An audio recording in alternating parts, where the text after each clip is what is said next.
Hi everyone, Coach Brandy here talking to you today. It is Wednesday, Coffee with Coach Brandy is here, and I'm excited to talk to you about dehydration. Specifically today, we're going to talk about 5 signs that you are dehydrated and 5 ways that you can increase your levels of hydration. And we're going to finish with the 5 negative side effects that can happen to you when you are dehydrated. So let's jump right in. We're going to kick it off with the 5 common signs of dehydration. And number 1 is going to be thirst. You knew that. You know what that feels like when you get thirsty in your mouth. You just get dry mouth and you're ready to drink some water. That's definitely your first indicator. But number 2 on the list is that dry mouth and dry skin. And I'll throw in onto that like chapped lips. So if you're always feeling dry in your skin, dry in your lips, that's another indicator that you are already dehydrated. Number 3 is dark urine. So if you go to the restroom and you notice that you have very dark urine, the lighter the urine, the better. We're not looking for it to be clear necessarily, but we are focusing on at least getting it to be a lighter color. Number 4 is dizziness and fatigue. So if you notice that you're feeling that dizziness, if you're feeling that fatigue, it could be coming from dehydration as well.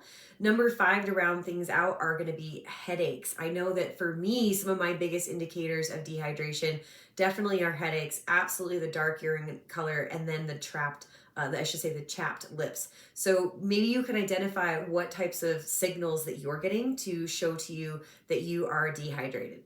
So let's say you're feeling some of those signals. Well, what do you do to actually get hydrated?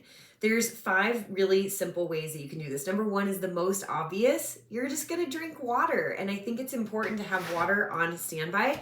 I personally have a really great practice of carrying a gallon jug with me everywhere I go. And I do that on purpose. It's obnoxious. It's kind of always with me. And so I'm always thinking about how much more of this water can I drink to make it lighter, to take my way down that gallon. And it's so helpful.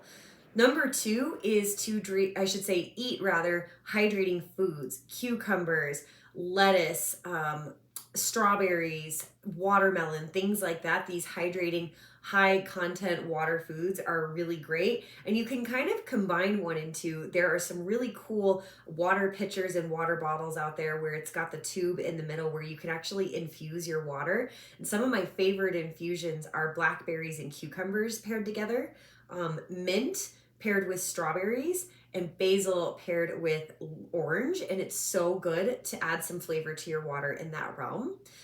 Number 3 is to add in some electrolytes. So and this can also come from sports drinks. So I would just be aware that your sports drinks aren't high in sugar. So I would stay away from the Gatorades and things like that. We love the Noon tablets, N-U-U-N. Those are really great electrolytes, as well as Costco sells a no sugar off-brand of Smart Water. So no sugar in it, but you're getting your electrolytes, you're getting your B vitamins.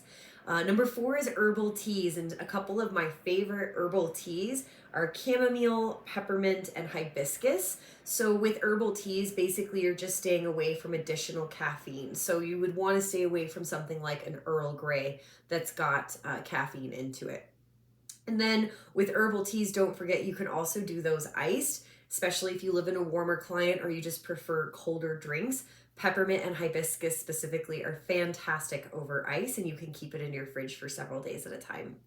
The 5th way to hydrate is broth-based soups. And just like how we're staying conscientious to stay away from sugar in the sports drinks, and we're staying away from caffeine in the herbal teas, we're working on staying away from high sodium broth-based soups. So I would choose lower sodium, and whether you like chicken broth, bone broth, beef broth, like there's a lot of different ways to increase your hydration from those as well. So let's round everything out by talking about how this dehydration can have negative impacts on your health.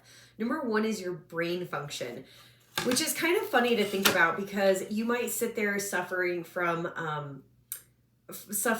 like low cognitive responses and just feeling slow and having difficulty concentrating. And a lot of that can come from dehydration. So that's why when I'm working, when I'm driving, I always have this gallon jug to really make sure I've got that mental clarity and sharpness. Number 2 is the physical performance realm. And so when we are dehydrated, it can decrease our physical performance because the body doesn't have enough fluid to maintain proper temperature regulation and to be able to support muscular functions. Whereas number three is something that we don't necessarily feel, we're not really aware of all the time. That is our kidney function. So dehydration can have a negative effect on kidney functions because kidneys require adequate fluid intake so that they can function properly and filter waste from our blood. So it's really important that you focus on increasing your water intake so that you can prevent kidney stones and so that you can prevent urinary tract infections. If you're prone to those things, more than likely you struggle with chronic dehydration.